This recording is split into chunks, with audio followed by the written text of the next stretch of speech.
How are you supposed to feel confident in yourself when things feel off, when you don't feel right, when you don't feel confident about the work that you're putting out there? How are you supposed to portray that confidence that people talk about? And I understand this well because many times over the last few years, I have felt the fear of putting myself out there, especially when the work is personal.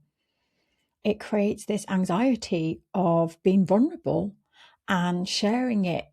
And what if there is just a complete and utter negative response to this? What if this does rattle people's cages? What if I put it out there and worse still, no one responds at all? It's just invisible.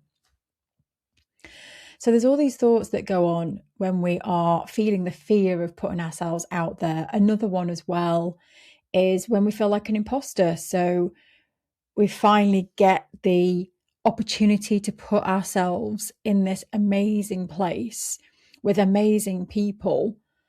And that in itself can be really damaging because we then have gone to the next level.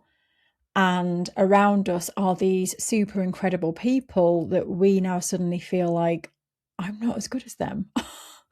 How did I end up in this room? And that's why these feelings never really depart either, because the more you keep pushing yourself and growing and you put yourselves in those situations, these feelings are going to come up where you doubt whether you're good enough to be in the room, or you doubt whether your art is good enough to be in the room. And then there's this fear of putting yourself out there. So let's have a chat about that, because I think it is one of the biggest things that can hold people back, even people who feel like, I don't have a problem with putting my work out there, and they'll share it on socials and they're putting themselves out there and they feel fine, but don't realize they're actually doing it within a comfort zone.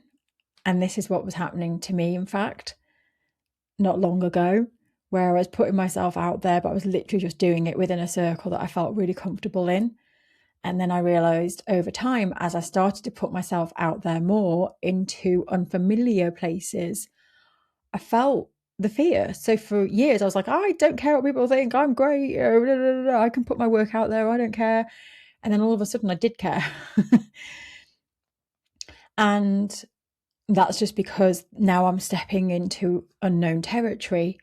And it brought up fear for me of, I don't know who these people are. I don't know how these people are going to react to what I have to say or the way I think or my work.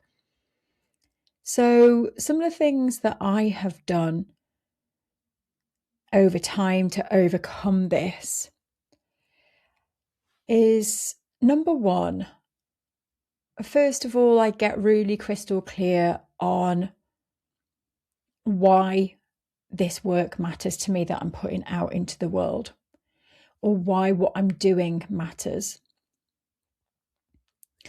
And for me, that's always been the biggest driver. And I believe it is for the majority of creatives too. That why, when you really drill into the absolute why this matters, why, whether it's your art you're putting out there, a poem, you're running a workshop, like why this truly, truly, truly matters. And I do a lot of work on the why. And what I'm asking myself in those moments is, why does it matter to me? Why does it matter to other people?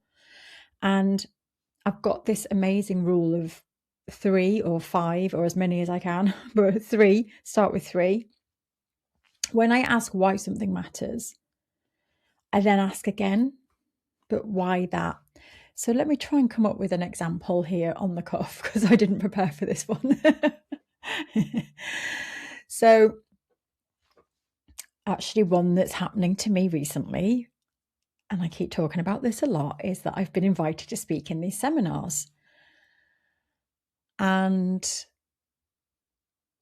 I was asked back in January, I said, let me think about it. April time, I said, okay, I'll explore this with a company called the Confident Club. And it's running these 2-day events to teach people how to speak with confidence and how to present. Now, for me, I can't say yes to something unless I have a big enough why. I never ever want anything to just be about the money. I've got to absolutely love what I do. So that's why I said to them in January, let me think about it. Because the first thing I wanted to do was see if I connected with the reason why they do these workshops. So I spent a lot of time looking at the workshop, looking into the delegates they have on the workshop.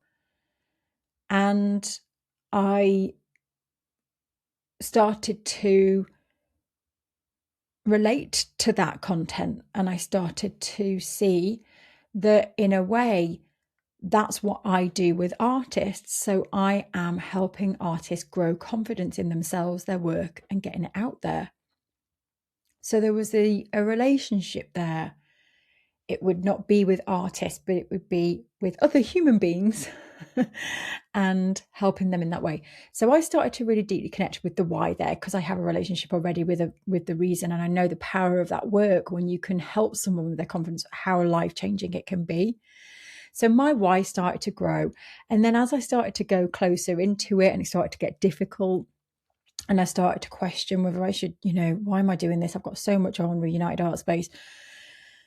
I then started to lean into, okay, why does this matter to me? Why doing this? Why will it help me? And it's going to help me grow my self-confidence. It's making me uncomfortable. And I know that when I'm uncomfortable, I'm growing. It's putting me in a completely different arena, which has always been a fear of mine, is putting myself into somebody else's place. And I'm learning some new skills, like really, really amazing skills. And they are training me, and they are world-class speakers training me to be in their organization. So the why starts to build. Now, in relation to your own art, one of the things that and going back to this actually before I move on to my own art, the question of the why again, but why does that matter? Why does me growing matter? So sometimes we can be surface level with the why. And when you start to go, why does that even matter? Why does growing matter? Well, it means that for a long time, I feel like I've been stuck in my comfort zone.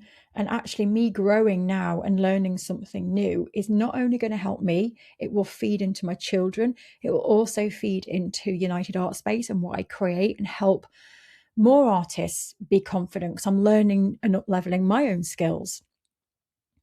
But for myself, I know I have more inside of me.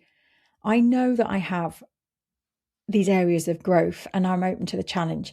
And then you can ask, but why? And so why does that even matter? Why does it matter that I pass that on to my children? So you can keep asking why. Why does that matter that you pass that on to other people? So when I did this with my own art, there was some artwork that I really, really did not like. And the thought of putting it out there just made me feel inferior. It made me feel not good enough. I thought people would just judge this and think it's a load of rubbish. I could see all the flaws with it. And I didn't want to share it. So then I started to ask myself, why does this work exist? That was my first question. Why does this work exist? Like, why did it matter in the first place when I did it? Is what I'm trying to get to the point of.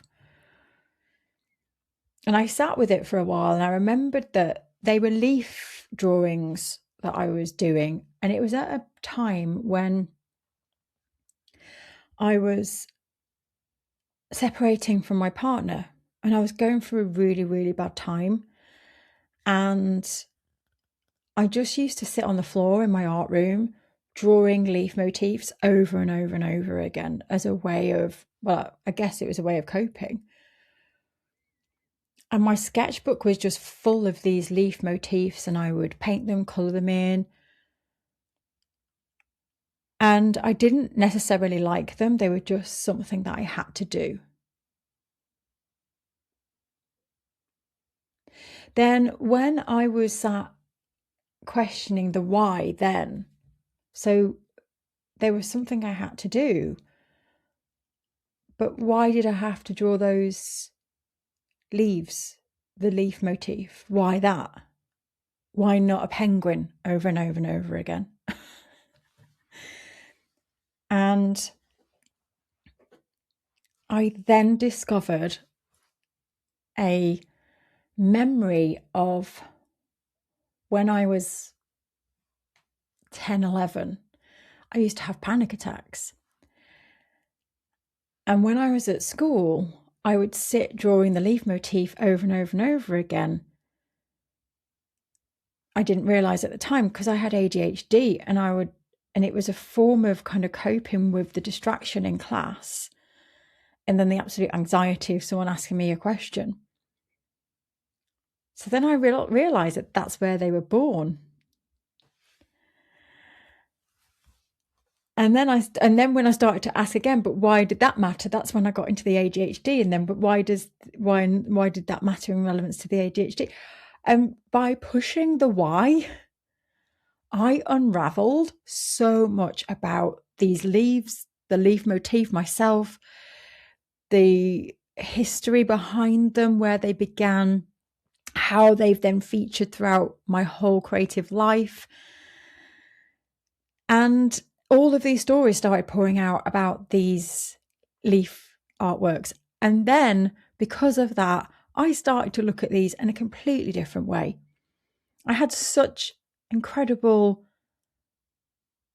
fond memories, and then realized that actually the purpose of these drawings were not to be amazing finished pieces that are technically amazing and everything's perfect with them. The opposite. They were raw in the moment, a reactive process of pure survival. And that's what makes them so beautiful. And someone can criticize them and say, but I think there should be less tonal values or more tonal values, or this should be up here, or this, but I don't care.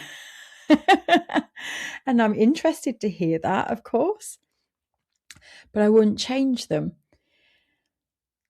And this has been a big thing for me over the years now, this why. And I think now, that has given me the confidence to share those unapologetically. Like, that's what they are. I know why they exist, and that is it.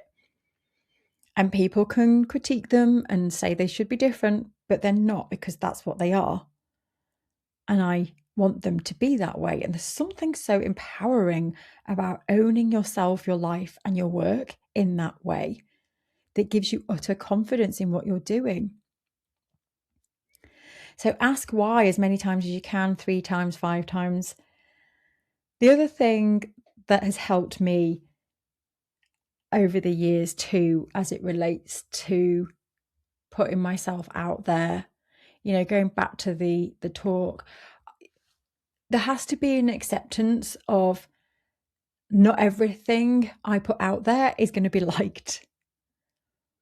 When I do the Confident Club speaking in the room, in the seminar, not everybody is going to like me.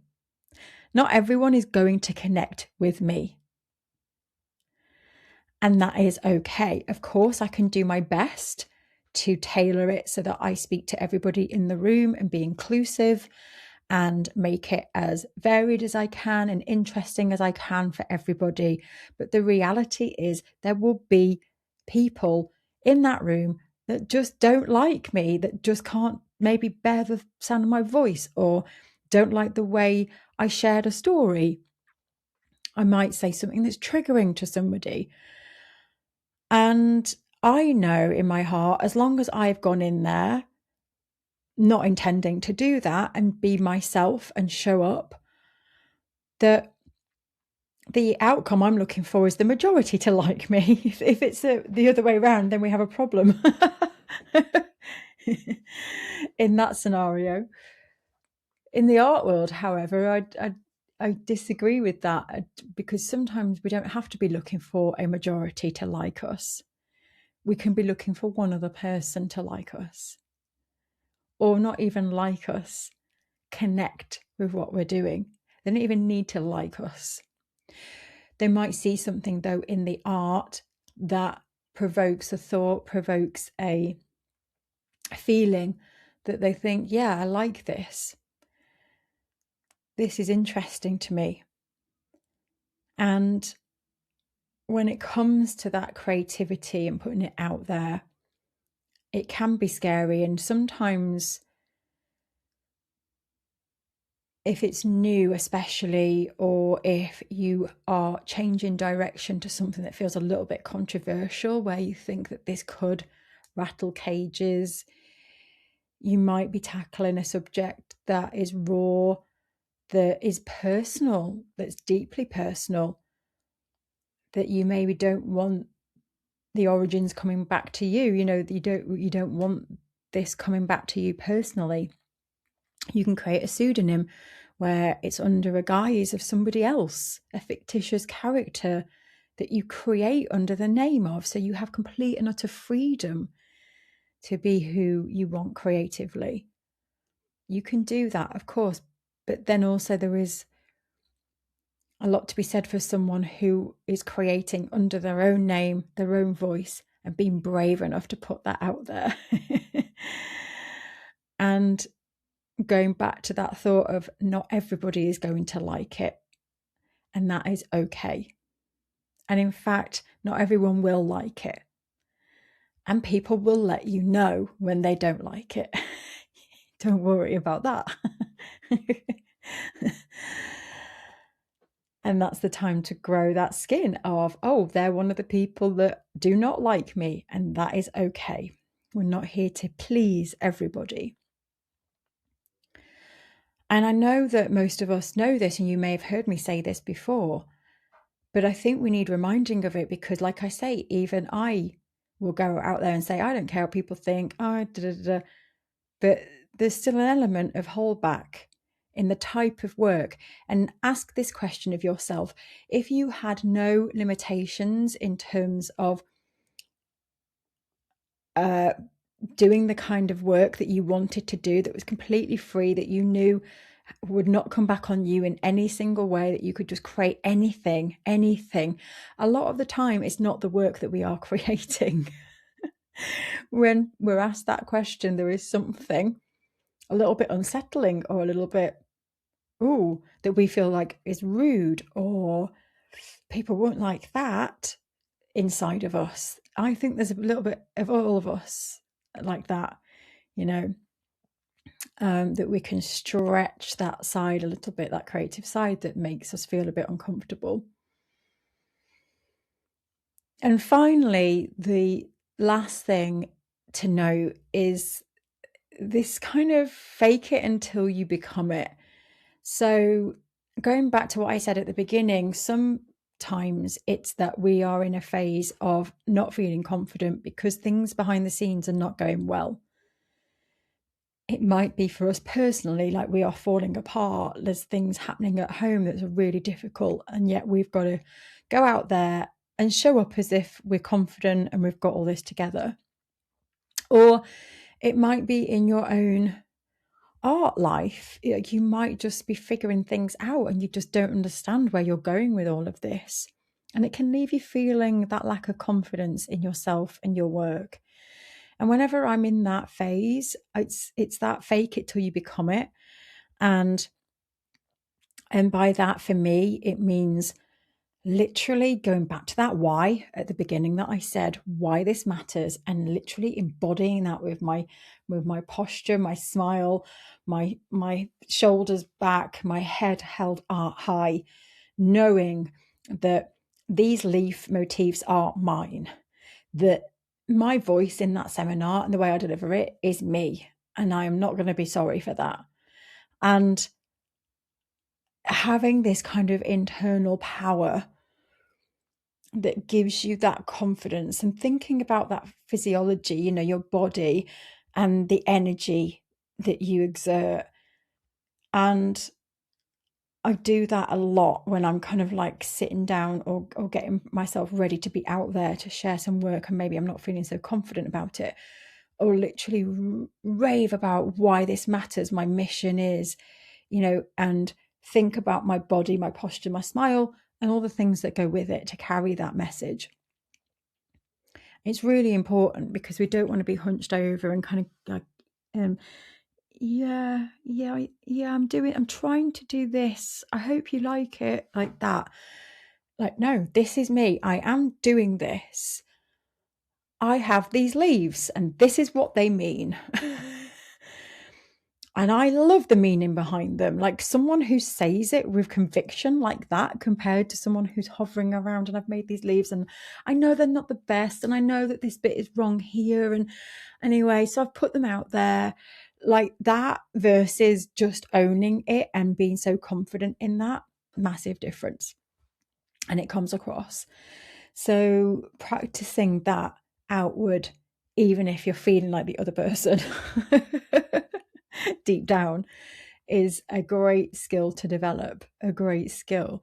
And that's why it's called fake it until you become it, because you say it enough and you live and breathe it enough that finally you know it. You know it. You become it.